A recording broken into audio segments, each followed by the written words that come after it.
कहाँ से होती है? फिजिक्स से होती है। डेफिनेशन ऑफ फिजिक्स फर्स्ट आता है इसका first topic is physics. What is physics? आपने सुना होगा, 9th में पढ़ा होगा, 10th में आप पढ़ते आ रहे हो। फिजिक्स होता क्या है? फिजिक्स है एक ग्रीक वर्ड होता है फ्यूसिस। तो ये जो physics is derived from a Greek word physis. Physis means nature and natural phenomena. Natural phenomena.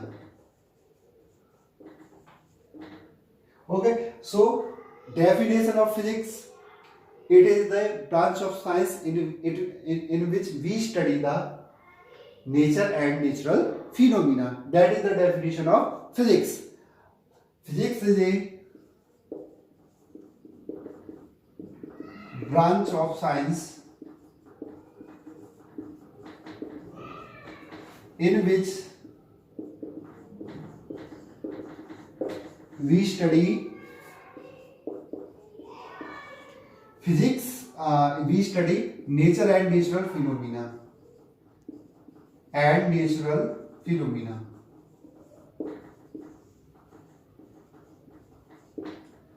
ठीक है। नाउ अब जब हम फिजिक्स की हम स्टडी कर रहे हैं तो इसके जो स्टडी करने के दो प्रिंसिपल थ्रस्ट हैं। जब हम इसकी स्टडी कर रहे हैं तो इसकी जो स्टडी करेंगे वो उसके दो प्रिंसिपल थ्रस्ट हैं। वो दो प्रिंसिपल थ्रस्ट कौन कौन सी है? First is principle thrust.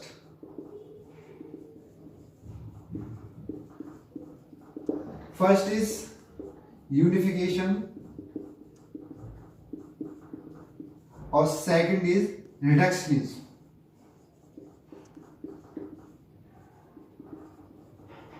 आपको बारी बारी से दोनों एक्सप्लेन करूंगा मैं। Unification, as its name uni. Uni means one.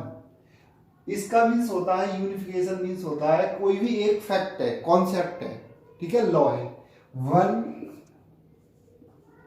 Concept. आप इसको फिजिक्स की लैंग्वेज में बोलेंगे फैक्ट और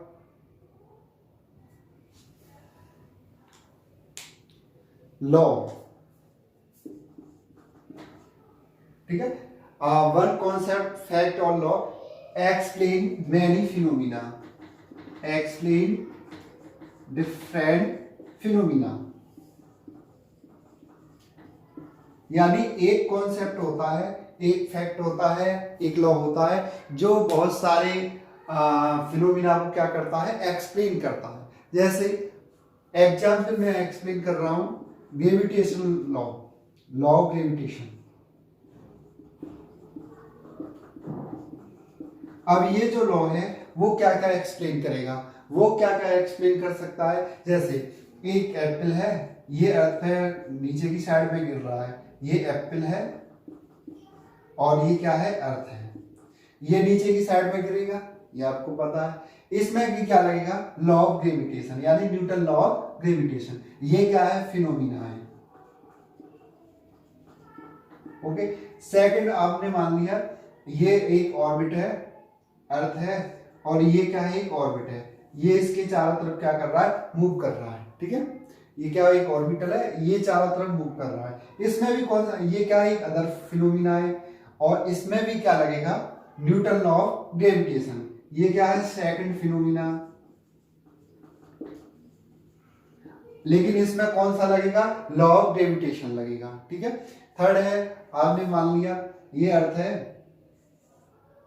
और ये राउंड करती है सन की, ये सन है, ठीक है। इसमें भी कौन सा लगेगा? Newton law of gravitation. ये क्या है? Third phenomena. So one concept, one fact explain different phenomena, that is unification. Second आता है रिडक्शनिज्म। रिडक्शनिज्म में क्या होगा? A complex and large system जो हम एक कॉम्प्लेक्स और लार्ज सिस्टम होता है हम उसकी स्टडी करते हैं, किसमें करते हैं, डिफरेंट डिफरेंट स्मॉल पार्ट्स करते हैं, उसके जो कंस्टिट्यूएंट्स होंगे उसको हम अलग अलग करेंगे, तब हम उसकी क्या करेंगे, स्टडी करेंगे। A complex and large system is explain in small parts of its constituents. Okay, अब इसमें जैसे एग्जाम्पल हो गया थर्मोडायनामिक सिस्टम, एक थर्मोडायनामिक सिस्टम। अब ये जो थर्मोडायनामिक सिस्टम है, हम इसमें बहुत सारी वो होते हैं, बहुत सारे एलिमेंट्स वगैरह होते हैं, इसके पार्ट्स होते हैं, जैसे हीट हो गया, टेम्परेचर हो गया, एनर्जी, हीट एनर्जी हो गई, टेम्परेचर हो गया, एंथैल्पी हो गया। आप भी ये पढ़ोगे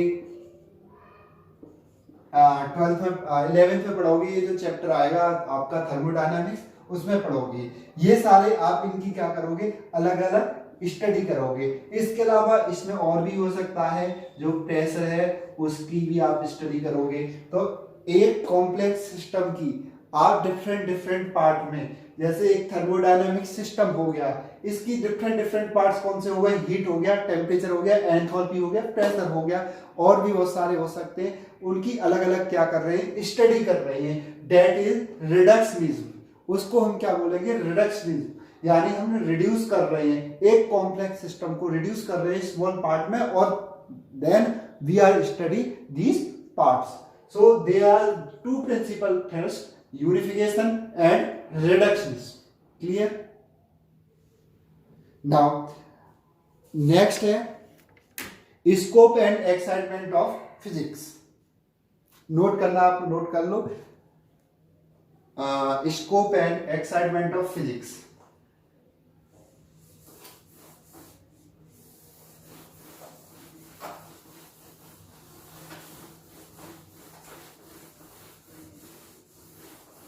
Scope and excitement of physics.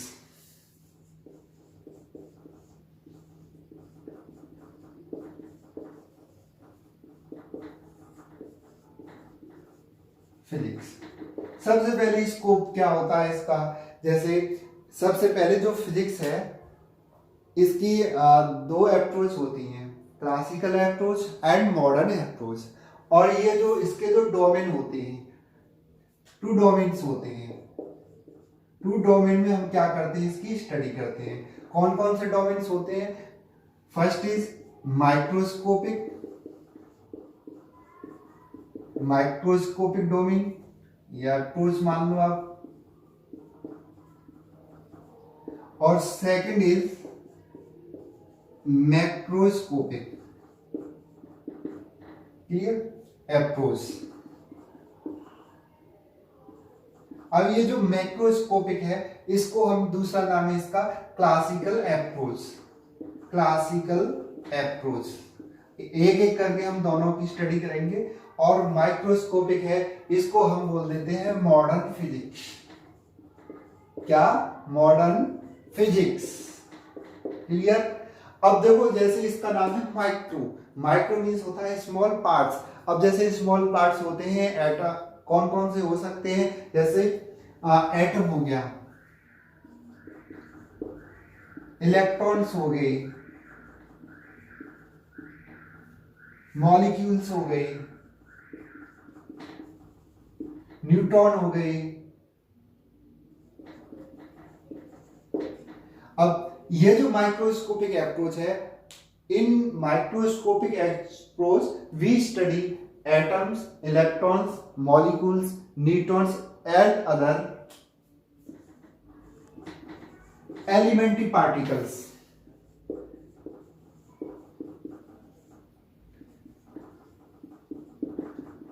And their relative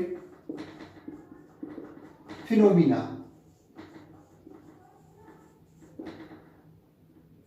अब देखो, इसमें जैसे मैंने बताया माइक्रोस्कोपिक, हम इसमें क्या स्टडी करेंगे, atoms, electrons, molecules, neutrons, and other elementary particles होते हैं किसके, किसी भी जो ऑब्जेक्ट है उसके जो स्मॉल पार्टिकल्स होते हैं, एलिमेंट्री पार्टिकल्स होते हैं, और उनमें जो रिलेटिव फिनोमिना है, आपस में जो फिनोमिना हो रहे हैं, उसकी हम स्टडी करते हैं किसमें, माइक्रोस्कोपिक अप्रोच में। क्लियर। अब ये जो मैक्रोस्कोपिक आता है ये क्या होता है, क्लासिकल अप्रोच होता है। ये जो क्लासिकल अप्रोच होता है, अब इसमें क्या होगा, we study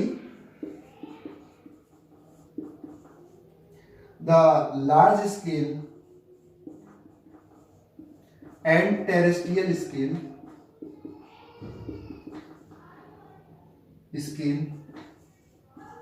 of object. Clear.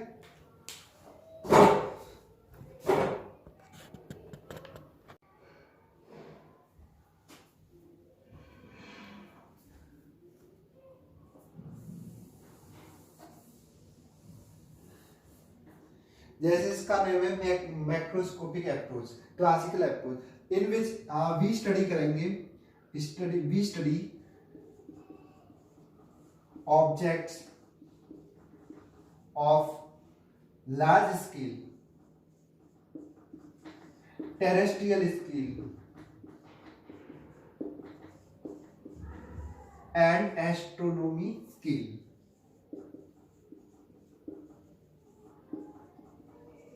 हम इसकी जो स्टडी करेंगे एक लार्ज स्केल पे करेंगे। जैसे इसमें क्या आ जाएगा, मैकेनिक्स आ गया,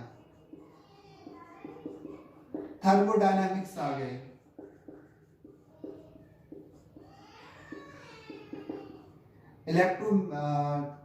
इलेक्ट्रोमैग्नेट्स, थर्मोडायनामिक्स हो गया, इलेक्ट्रोडायनामिक्स, टू डायनामिक्स, ऑप्टिक्स आ गया इसमें। These are the part of macroscopic, क्योंकि ये जो ऑब्जेक्ट होते हैं काफी लार्ज होते हैं, so these are in the macroscopic approach. जैसे मैकेनिक्स होता है, इसमें हम क्या स्टडी करते हैं, study of rigid body, tension, friction, ठीक है, ये सब हम इसमें स्टडी करते हैं मैकेनिक्स में। थर्मोडायनामिक्स में study of nature of gases, nature and phenomena in gases.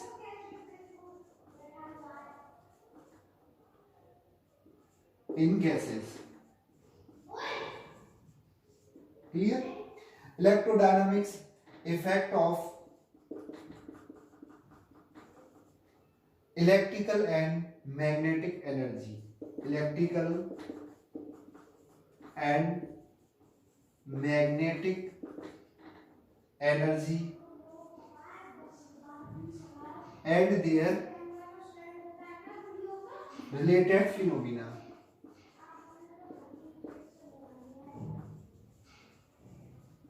Now optics में क्या आ जाएगा, ऑप्टिक्स में क्या आ जाएगा, जैसे ऑप्टिकल फाइबर आ गया, ऑप्टिकल फाइबर, ये किस पर प्रिंसिपल पर वर्क करता है optical fibre, total internal reflection, total internal reflection, हम इसकी स्टडी करेंगे। टेलीस्कोप, माइक्रोस्कोप, हम क्या करते हैं, इनकी स्टडी करते हैं, और इनसे रिलेटेड जो फिनोमिना होता है उसकी हम क्या करते हैं, स्टडी करते हैं। ये क्या हो गया, स्कोप हो गया फिजिक्स का। आप कहाँ कहाँ हम इसको यूज कर रहे हैं, ये वेराइटी बहुत लार्ज है इसका जो स्कोप होता है। और इसके अलावा जैसे इसकी जो रेंज है, फिजिक्स की जो रेंज है वो मैं एक्सप्लेन कर रहा हूं अभी, कहां से कहां तक है, आपको नोट करना है, नोट कर लीजिए।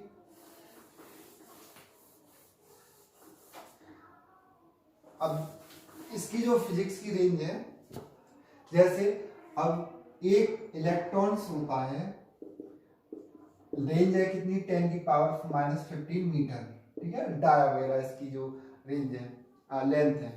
अब कोई भी टेरेस्ट्रियल पे है, लार्ज डिस्टेंस पे है, उसकी जो यूनिवर्स है, अब उसका जो होती है वो कितनी होती है, 10⁻26 मीटर। यानी हम जो स्टडी करेंगे कितना, 10⁻15 मीटर टू 10⁻26 मीटर, यहां तक हम क्या करेंगे, स्टडी करेंगे। ये क्या है, इसकी रेंज। अब देखो ये कितनी बड़ी रेंज हो गई, 10⁻26 मीटर कितना हो गया, जो सन है वही इतना दूर लगता है, उसकी 15 लाख किलोमीटर है, ठीक है। उसकी डिस्टेंस कितनी है, 15 लाख किलोमीटर है, 15 लाख किलोमीटर उसकी डिस्टेंस है। लेकिन ये 10⁻26 मीटर यानी कि 10⁻23 किलोमीटर, ये बहुत वेरी वेरी लार्ज डिस्टेंस होती है। तो इसका जो स्कोप है एक माइक्रो मिनी से लेके और 10⁻23 किलोमीटर तक है। तो इसमें बहुत सारे ऑब्जेक्ट वगैरह आते हैं। अब जैसे मास की बात करते हैं, जो इलेक्ट्रॉन का मास होता है वो कितना होता है, 9.1 इंटू 10⁻31 kg होता है।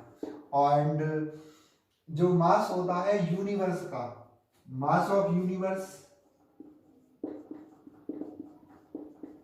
10⁻50 kg, ठीक है। तो इसकी देखो रेंज कितनी हो गई, रेंज कितनी हो गई, कहां से कहां तक हम इसको वेरी कर रहे हैं, वो हो जाएगा 10⁻30 kg to 10⁻50 kg, a very very large distance, ये 55 होता है, ठीक है, 55 kg।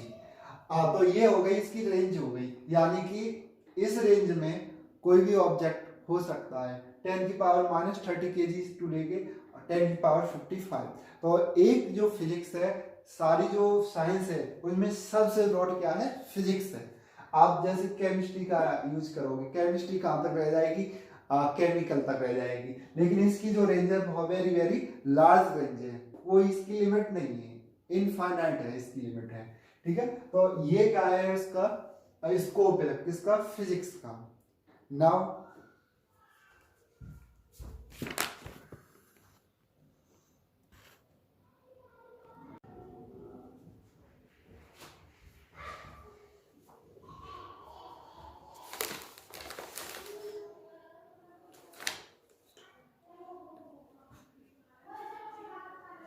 अब now study of physics, how is excitement, study of physics, study of physics is exciting in many ways, is exciting in many ways।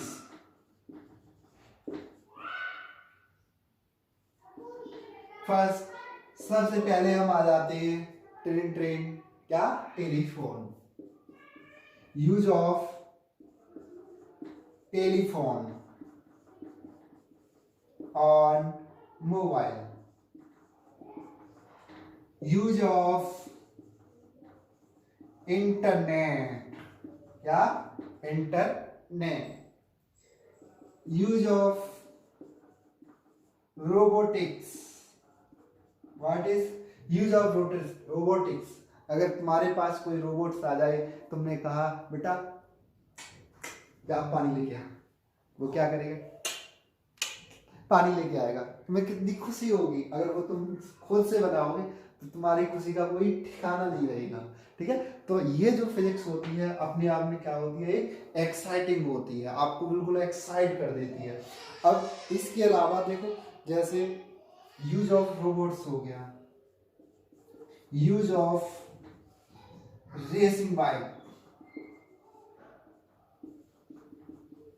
Cars, आप इनका use कर रहे हो, बस दुनिया दूसरा तुम्हारे अलावा, अगर तुम इसमें बैठ जाते हो, बाइक पे बैठ जाते हो या कार में बैठ जाते हो और तुम ड्राइविंग कर रहे हो, दुनिया में तुम्हारे अलावा कोई है ही नहीं, क्लियर। टेक्नोलॉजी, इसके अलावा टेक्नोलॉजी, इसके अलावा बायोमेडिकल साइंस। अब इसको हटा के वो लिख लो, एक्सरे, सारे अंदर के पार्ट देख लिए कि इसकी हड्डी कहां से टूटी है। तो ये क्या होता है कि आप बहुत सारे एग्जाम्पल्स हो सकते हैं। तो ये क्या है, physics is exciting in many ways, clear. Now अब नेक्स्ट टॉपिक आता है how the physics is related to other science. How the physics is related to other science. तो नया टॉपिक आता है, इसको नोट कर लेना।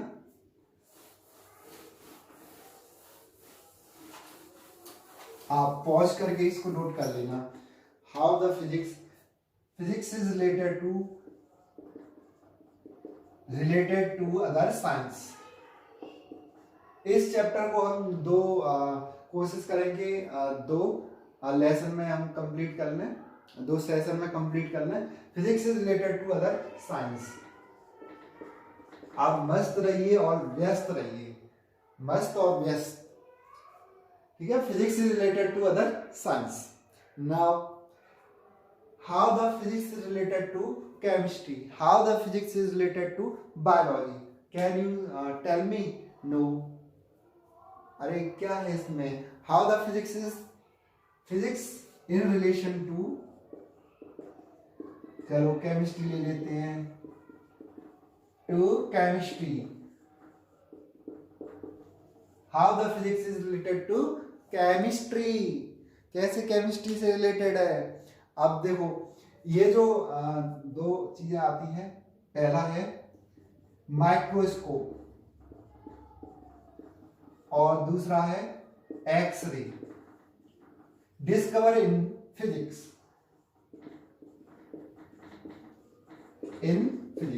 इनकी जो खोज हुई थी, ये डिस्कवर हुए थे, वो किस में हुए थे? फिजिक्स में हुए थे, फिजिक्स लैब में हुए थे। अब इसमें जैसे आपको रीअरेंज स्टडी ऑफ एटम्स, आप एटम्स की स्टडी कर रहे हो, किससे करोगे? By using microscope. आप माइक्रोस्कोप से क्या करोगे? स्टडी करोगे, किसकी? एटम्स की। तो and then rearrange the atoms according to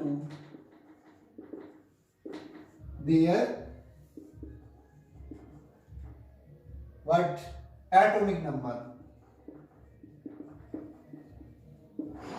okay, तो इस तरीके से केमिस्ट्री में कैसे रिलेटेड हो गया। इसके अलावा होता है जो एक्सरे है, वो भी किस में डिस्कवर हुआ था? फिजिक्स में डिस्कवर हुआ था।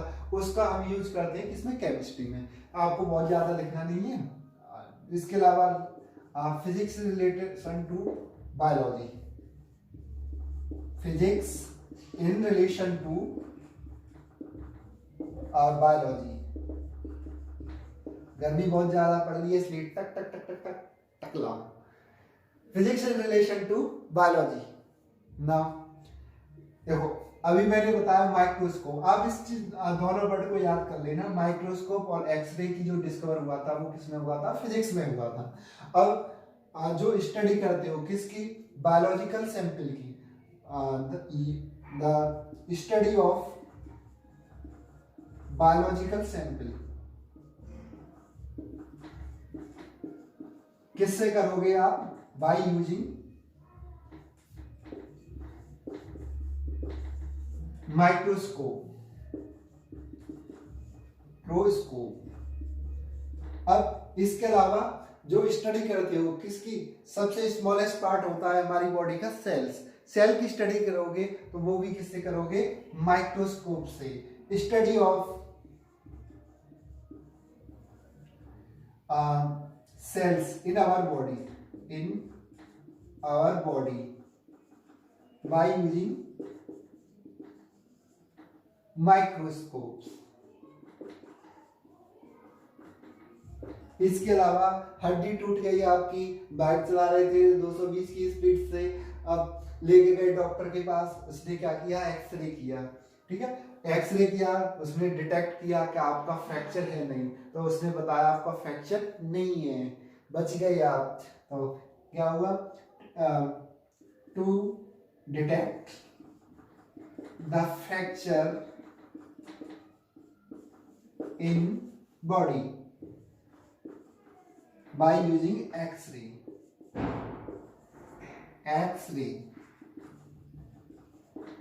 ये सारे क्या है? How the physics is related to other biology.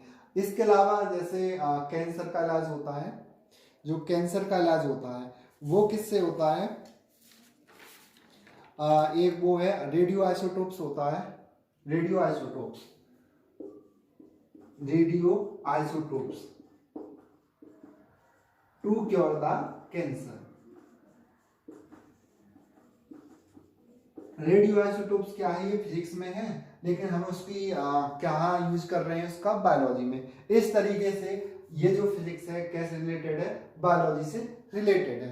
अब नेक्स्ट डाल देते हैं हम इसमें third point, physics is related to आपकी जो मेन सब्जेक्ट है कौन सी, केमिस्ट्री हो गया, फिजिक्स तो चलेगा, बायोलॉजी हो गया, मैथमेटिक्स की बात कर लेते हैं।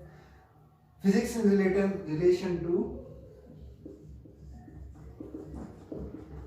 relation to mathematics, how the physics is related to mathematics। अब आप मुझे बता सकते हो मैथमेटिक्स में कैसे रिलेशन है। आप देखो जो फिजिक्स के जो कॉन्सेप्ट होते हैं, जो फिजिक्स के कॉन्सेप्ट होते हैं उनमें हम यूज क्या करते हैं, मैथमेटिकल कॉन्सेप्ट यूज करते हैं। जो स्टडी करते हैं हम फिजिक्स की, डेरिवेशन वगैरह होते हैं इसके, डेरिवेशन ऑफ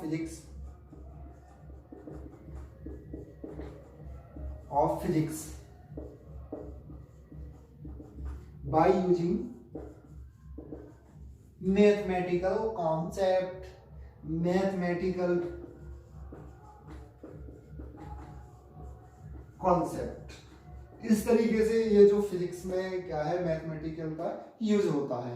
बिना मैथमेटिक्स के आप क्या डेरिवेशन नहीं कर सकते हो। जैसे इसके टूल्स जैसे आ गए, इंटीग्रेशन हो गया,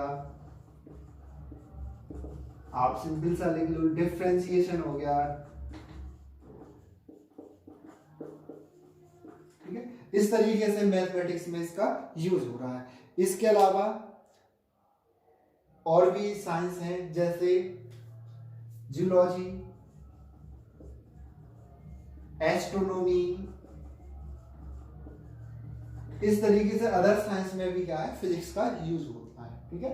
आपको बहुत ज्यादा डीप में नहीं जाना है, डीप में आपको कॉन्सेप्ट क्लियर करना है। पहला चैप्टर है इंट्रोडक्शन ऑफ फिजिकल वर्ल्ड, ठीक है। तो सिंपल इसमें इंट्रोडक्शन है, कहाँ हम इसका यूज कर सकते हैं, ये अदर साइंस से कैसे रिलेटेड है, क्या इसकी डेफिनेशन है, एंड जो इसके क्या क्या फंडामेंटल लॉ हैं, कौन कौन से इसमें लॉ होते हैं जो यूनिवर्स में अप्लाई हो सकते हैं। इस तरह यही आपको सबको पढ़ना है, ठीक है। तो ये हो गया physics in relation to other sciences.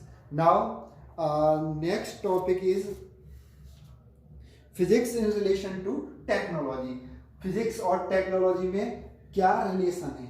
सबसे पहले टेक्नोलॉजी होता क्या है, आपने टेक्नोलॉजी पढ़ा होगा, होता क्या है टेक्नोलॉजी, ये क्या है, मार्क करें, ये भी क्या एक टेक्नोलॉजी है।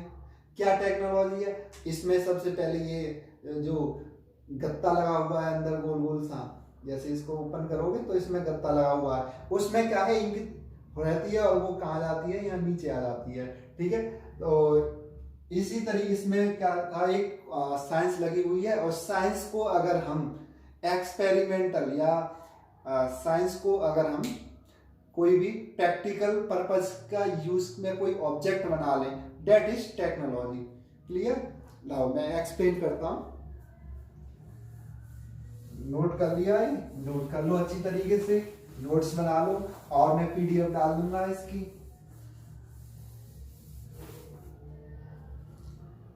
तो इसमें है टॉपिक है physics in relation to technology, in relation to technology,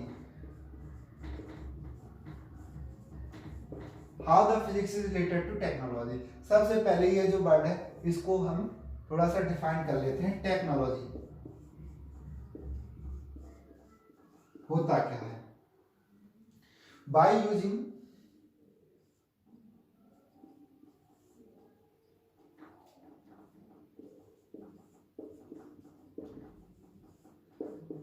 the theorems of science convert, आप इसको क्या कर रहे हो, या मेक या डिस्कवर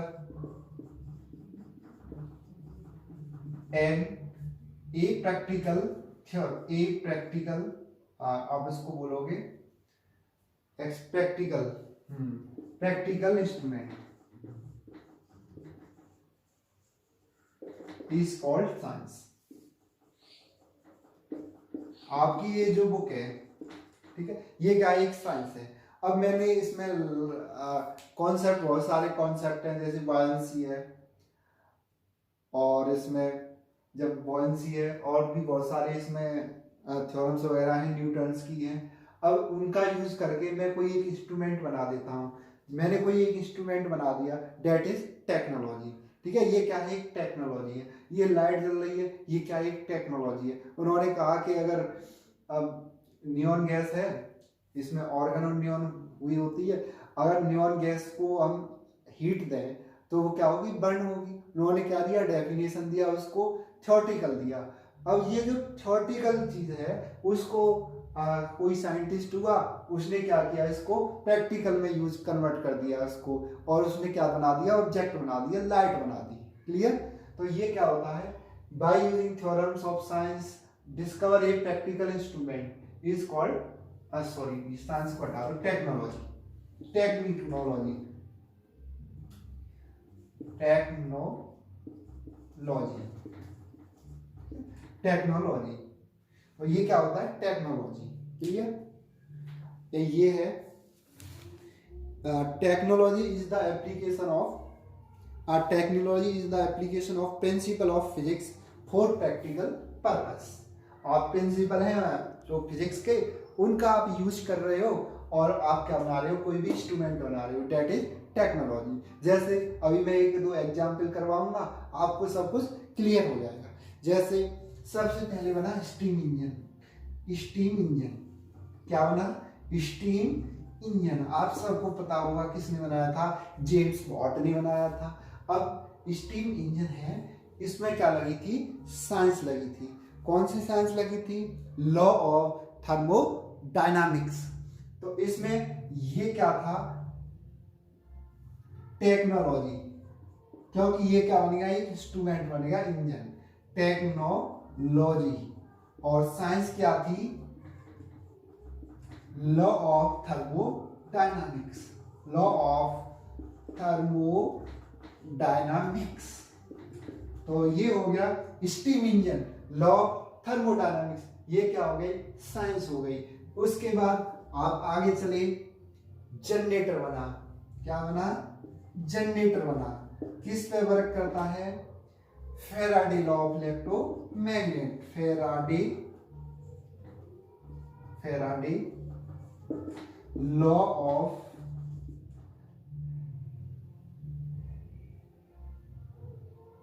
इलेक्ट्रोमैग्नेट। ठीक है, फैराडे लॉ ऑफ इलेक्ट्रोमैग्नेट। क्यों, जनरेटर, जनरेटर इंस्ट्रूमेंट बन गया, ये क्या हो गई, टेक्नोलॉजी हो गई। साइंस क्या थी, फैराडे लॉ ऑफ इलेक्ट्रोमैग्नेट। इसके बाद और आगे चलिए, ऑप्टिकल फाइबर, हम बात करते हैं ऑप्टिकल फाइबर। ये क्या था, एक इंस्ट्रूमेंट बना। इसमें क्या होता है, टोटल इंटरनल रिफ्लेक्शन होता है।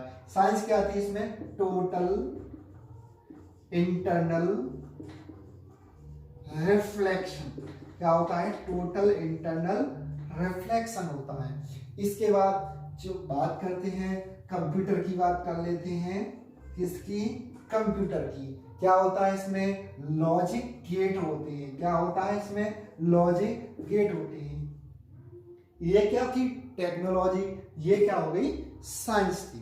ठीक है, इसको यूज करके उन्होंने क्या बना दिया, कंप्यूटर बना दिया। अब और दो चार और एग्जाम्पल कर लेते हैं। जैसे